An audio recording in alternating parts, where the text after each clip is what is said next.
Dayo Amusa. Obe o. Obe gan.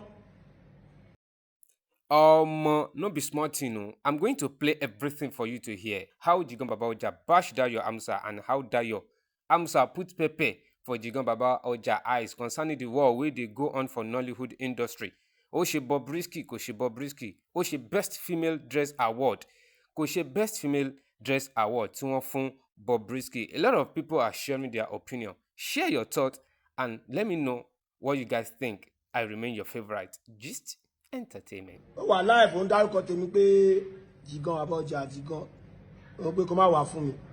Ó mọ̀ pé àwa ò mọ anything gbọ́ pa láti ilẹ̀ ó ti mọ̀ way back. Tó bá demo sí mi. Ó yẹ tó bá demo sí mi tí bá fún ẹ fàṣẹ. Tí bá fún ẹ fàṣẹ ó máa lárí mọ́lẹ̀. Tó bá demo sí mi tí bá fún ẹ fàṣẹ wà lá orí mọ́lẹ̀. Dayo Amusa wà lá orí mọ́lẹ̀. So sick ṣá, so sick. Ṣẹ́ṣẹ́ o máa dùn ẹ́ ṣé ẹsẹ̀ o máa dùn ẹ́ Dayo Amusa orí ẹ ti gbálẹ̀ àbí èmi wà nù sàráwù tó mẹ́nu orúkọ mi sẹ́mi ó ti bá gbá ẹ́ fàṣẹ ṣé ò ṣí èrè.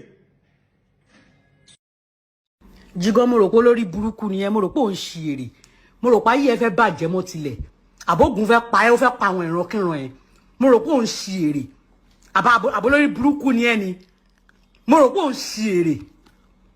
Àwọn wo ló ń sọ pé ó ń bẹ kò ní da fún ẹ kò ní da fún ìrankíran ìyá alájà bàbá ńlá ìpọnpọ bàbá ńlá ìyá alájà ẹ ayé ẹ máa bàjẹ́ ni àbó ló ṣì làwọn tó ní ẹ èmi wọ́n wà nú ẹni tó bá fi kọ́rọ̀ sọ ìwọ kí ní rádaràdá tó fi ń júwèé léyìí àbó lórí burúkú làwọn tó ní ẹ àbó ó fẹ́ ṣọ́kú ó fẹ́ bọ́dún yìí lọ ṣó o máa wọ wèrè ṣó o fowó oko wèrè dóyà alájà tó bí ẹ sáyé àbáyé ẹ fẹ́ bàjẹ́ àbó fẹ́ ṣọ́kú mọ́ àwọn tó ní ẹ lọ́wọ́ ògùn ló máa pa ẹ́ àbó ló ṣì lélẹ́yìí èmi wọ́n wà náà tó fẹ́ máa fi kọ́rọ̀ sọ ìwọ ọmọ ọ̀dọ́ bàbá tí kan ló mú ẹ wá lọ́jọ́ kìíní àná ìwọ kìíní rádaràda tó fi nulẹ̀ yìí àbó ló ṣì làwọn tó ní ẹ.